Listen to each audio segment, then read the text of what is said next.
पूज्याय राघवेन्द्राय सत्यधर्मरताय च भजतां कल्पवृक्षाय नमतां कामधेनुवे कृष्णाय वासुदेवाय देवकी नंदनाय च नंदगोपकुमाराय गोविंदाय नमो नमः. ஐந்தாவது வேதம் என்று போற்றப்படும் மகாபாரதம் பார்த்து வருகிறோம்.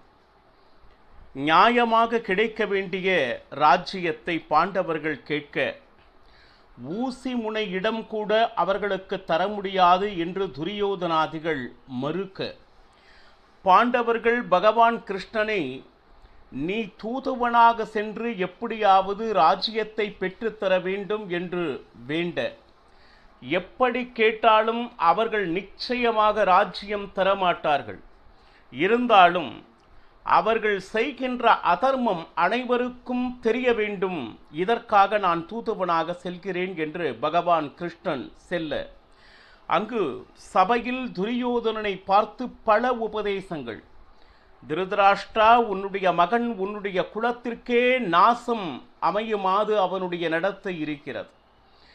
நிச்சயமாக இனி உன்னுடைய குழந்தைகளை யாரும் காப்பாற்ற முடியாது அப்படின்னு சொல்லிட்டு பகவான் கிருஷ்ணன் எச்சரிக்க, கூட பரசுராமரும் எழுந்து இவர்கள் நினைக்கும் அளவிற்கு மிக எளிதானது அல்ல, அர்ஜுனன் மிக அரிய பான வகைகளை கற்று வந்திருக்கிறான், இதோ யுத்தத்தில் நொடி பொழுதில் அவனை சாய்த்து விடுவேன் இவனை சாய்த்து விடுவேன் என்று வீரவசனம் பேசிக் கொண்டிருக்கிறார்கள், இது வெறும் பேச்சே அப்படின்னு பரசுராமர் சொல்ல, கண்வரிஷிகள் நாரதர் இப்படி ஆண்டோர்களும் சான்றோர்களும் அவரவர் பங்கிற்கு துரியோதனனுக்கு ஒரு கிளி பிள்ளைக்கு சொல்வது போல சொல்லியும் எந்த ஒரு வார்த்தையையும் கேட்க அவன் தயாராக இல்லை.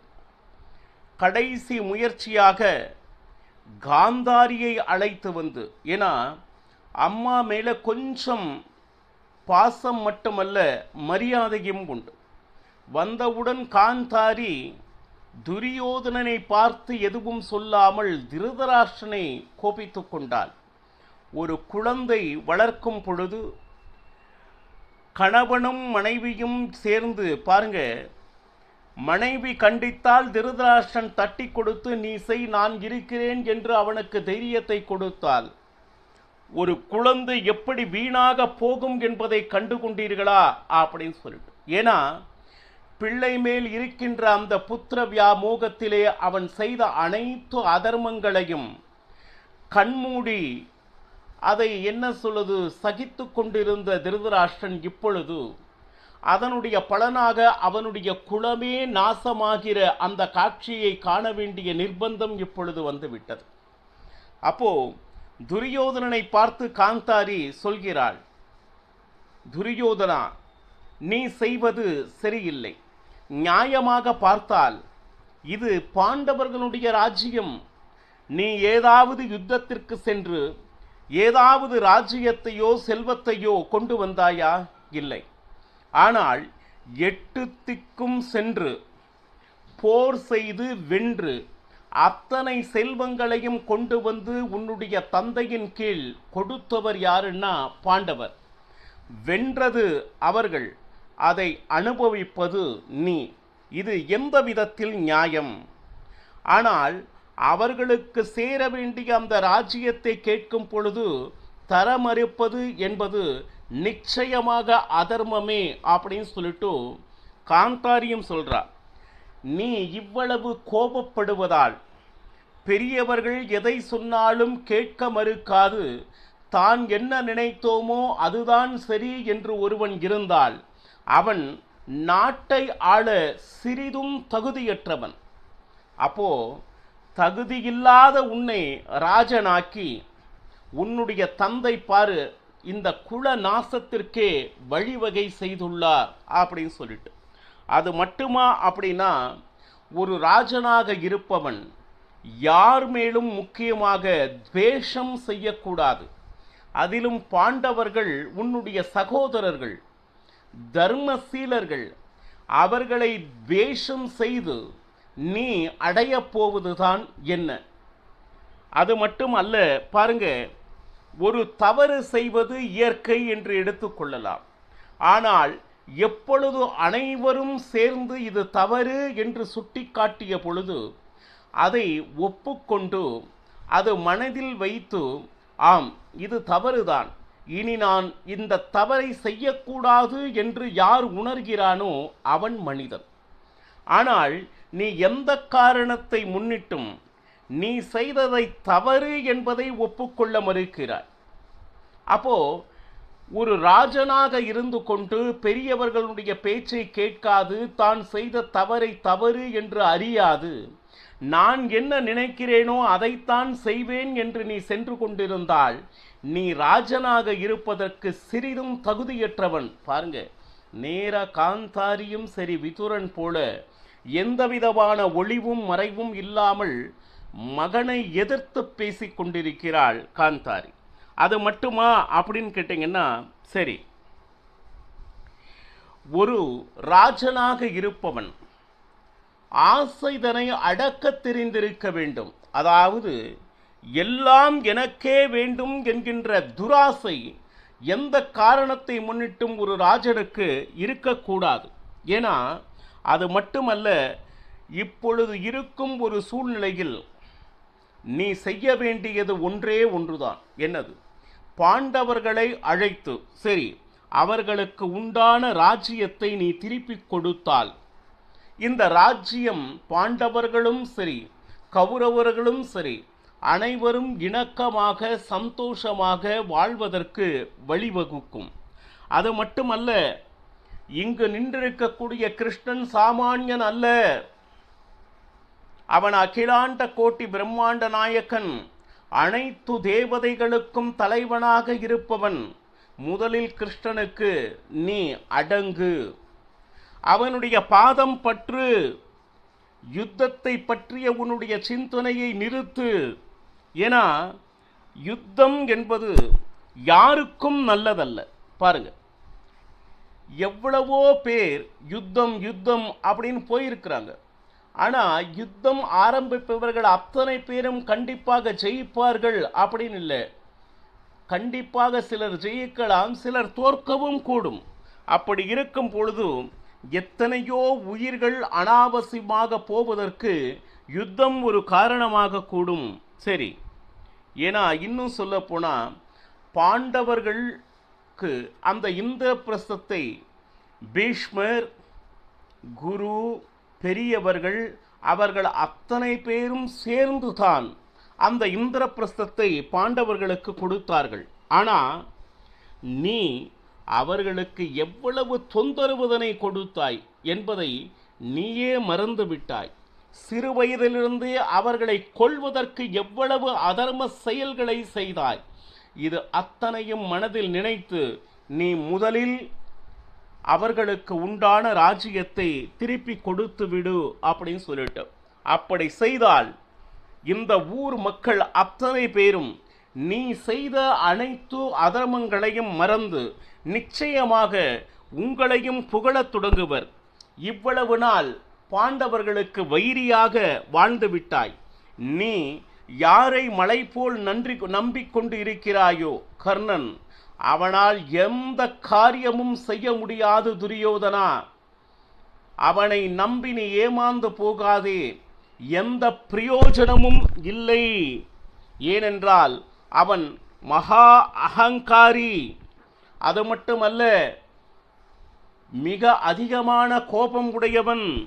அது மட்டுமா அப்படின்னா சகுனி. அவன் போர் என்றால் முழந்தூரம் ஓடி செல்பவன். அவனால் போரில் எந்த விதமான பிரயோஜனமும் உனக்கு இருக்காது. சரி, இப்போ பீஷ்மர், துரோணர் இருக்கிறார்கள் அப்படின்னு நீ நினைப்பது எனக்கு தெரிகிறது.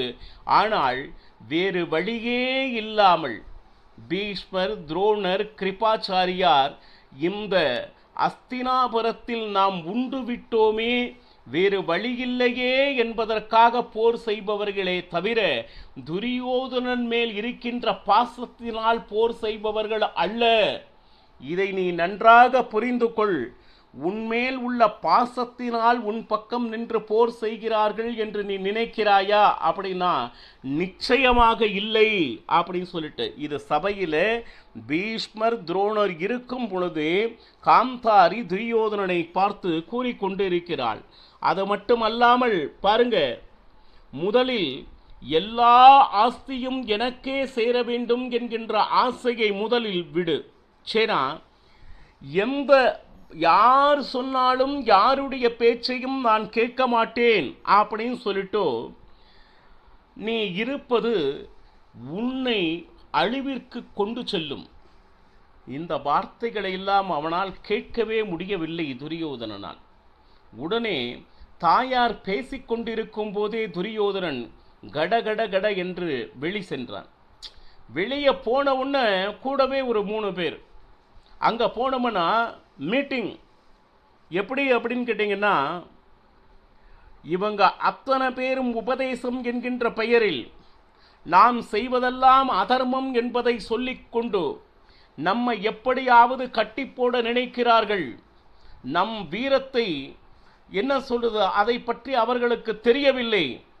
அப்போ நாம் என்ன செய்யலாம் அப்படின்னு சொல்லிட்டு உடனே வெளியே மீட்டிங்.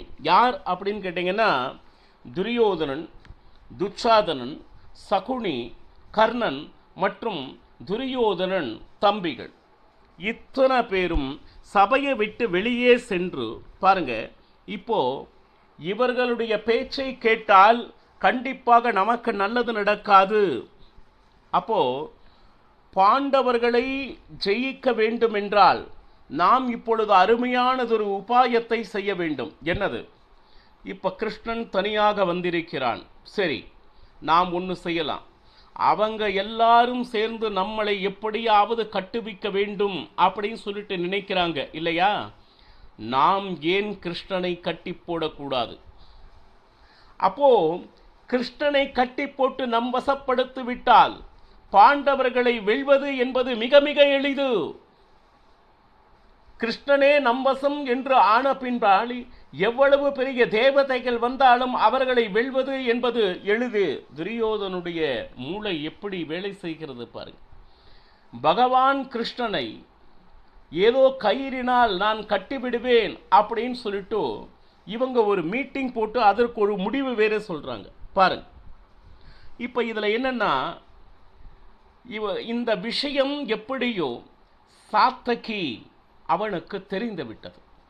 உடனே கிருத்தவர்மனை அழைத்து, துரியோதனாதிகள் அத்தனை பேரும் என்ன பேசிக் கொண்டிருக்கிறார்கள் தெரியுமா? பகவான் கிருஷ்ணனை எப்படியாவது கட்டி போட வேண்டும் என்கின்ற பேச்சு பேசிக் கொண்டிருக்கிறார்கள். கிருத்தவர்மா, நீ என்ன செய், உடனடியாக சென்று யாதவர் படையை கொண்டு வா. நான் சபைக்கு செல்கிறேன், கிருஷ்ணனிடம் இந்த விஷயத்தை உடனடியாக சொல்ல வேண்டும் அப்படின்னு சொல்லிட்டு சாத்தகி குடுகுடு என்று சபைக்கு ஓடி வந்தார். சபைக்கு ஓடி வந்து, கிருஷ்ணா, உன்னை எப்படியாவது கட்டி போட வேண்டும் என்று துரியோதனாதிகள் அங்கு முடிவெடுத்துக் கொண்டிருக்கிறார்கள் அப்படின்னு சொன்ன உடனே கிருஷ்ணனுடைய முகத்தில் எந்த விதமான பதட்டமும் இல்லை.